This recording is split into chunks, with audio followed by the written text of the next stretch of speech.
Good evening, and welcome once again to Hallowicked's Arcade of Terror, where we only play games that are about goblins, hobgoblins, hemogoblins, demogoblins, demogorgons, regular gorgons, or anything else that might make you hide beneath your bed in fear.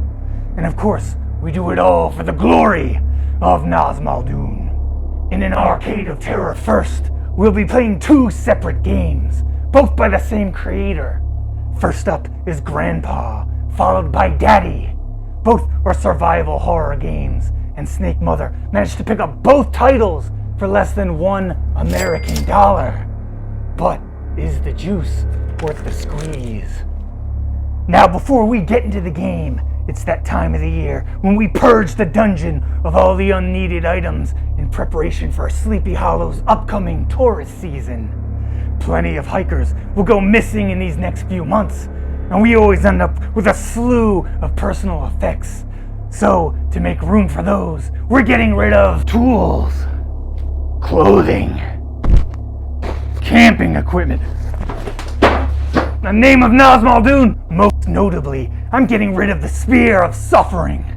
The cursed object is no longer capable of misting us, and we're free to move it about without fear of being maimed or killed, so that me and my crew no longer have to have our ears poisoned by Winter Squall's horrendous rhymes. I'm moving the item to a more secure location. Blizzards, ice storms. So what did happen to Nezkraba after he left the sphere? I can only conclude that he has, in fact, possessed our Ron Hextall starting lineup. As best I can figure, pun fully intended, such an accurate representation of the human form did not exist in Nezkraba's time.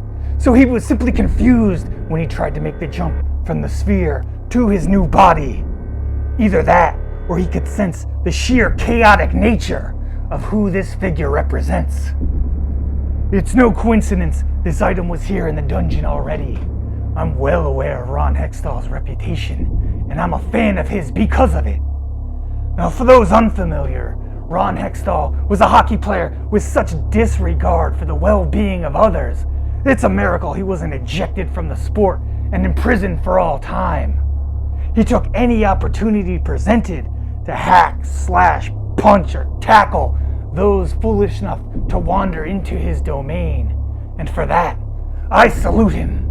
Nezkraba, on the other hand, is almost completely powerless in his current plastic form, so I'm doing all I can to resolve that. I'm fresh out of ideas of my own, but I do have a handful of mobile devices we've acquired from our visitors and a list of contacts I'm going to solicit for suggestions as we play tonight's game. For now, let's unpack one game developer's issues with his relatives as we wander a house filled with corpses, looking for any means of escape in Grandpa. Grandpa throws you to the wolves with zero instruction. You're in a house where the only exit is locked and barred. There's an old man with a rake who will kill you with it on sight. When he does kill you, and trust me, he will, you respawn at the starting point with your progress intact to continue your escape. Who is this Grandpa? Is he your grandpa? Doesn't matter. He wants you dead. You can hide. He will find you. Unlock doors with keys. He is coming.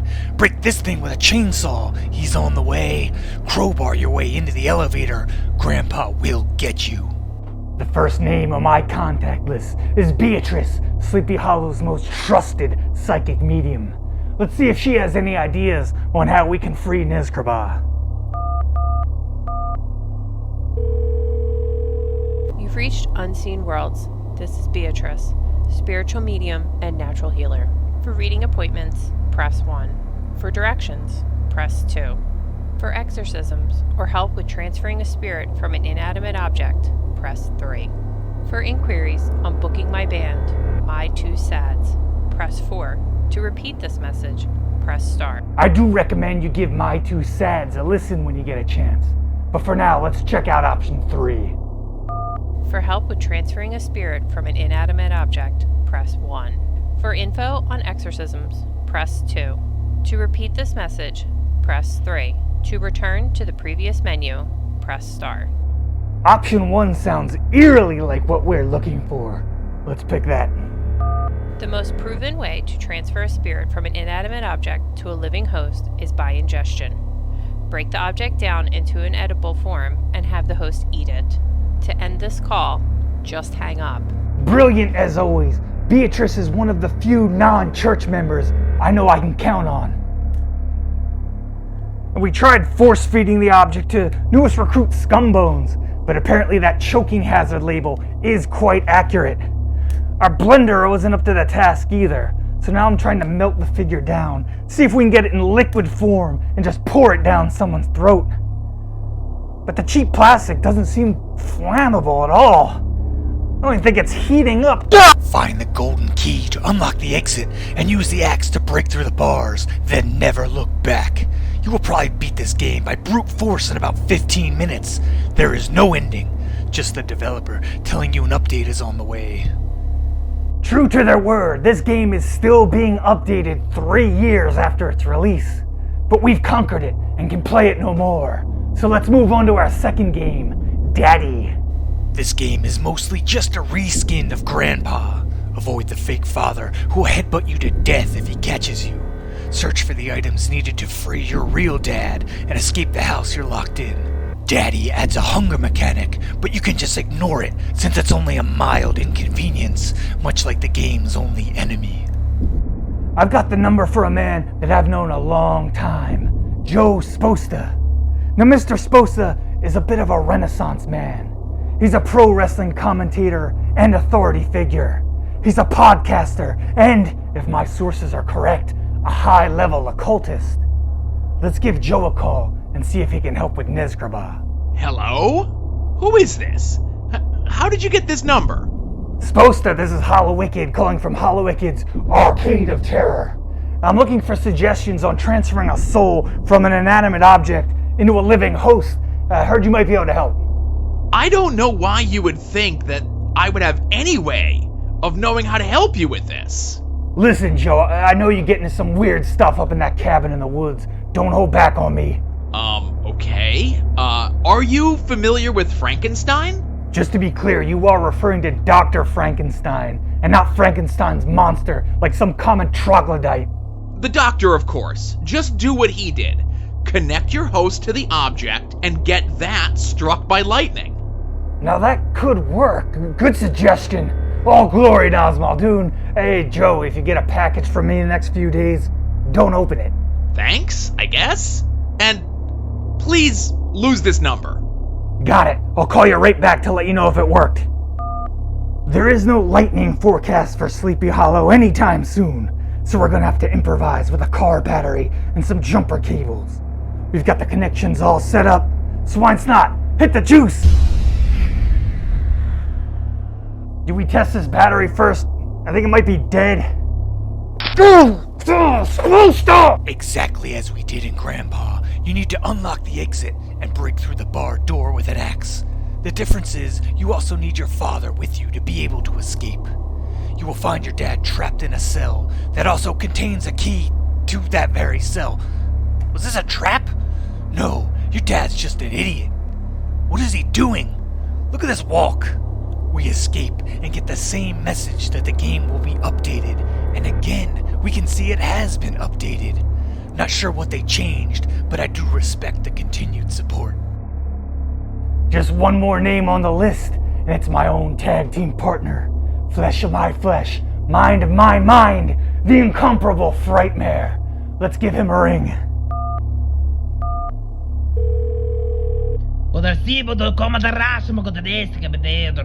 Frightmare, I need your help. I'm trying to transfer a soul from a Ron Hextall figure to a living host. What do you got? No, Snake Mother isn't available. No, I already tried calling Joe Sposta.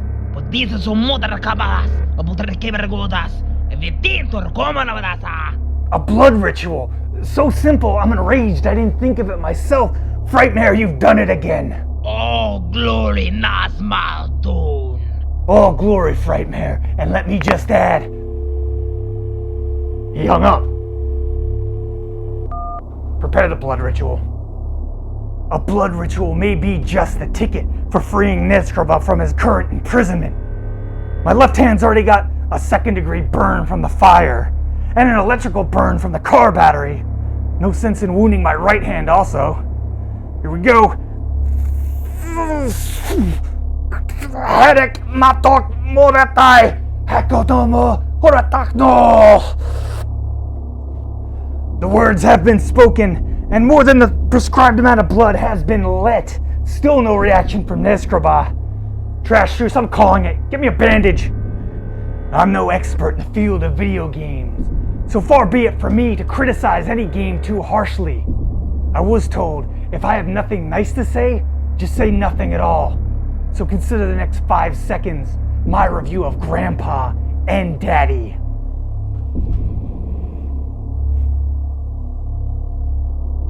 As for Nezkraba, none of the ideas we came up with to free him panned out, leading me to believe he was either never trapped in there to begin with, or he doesn't want to escape.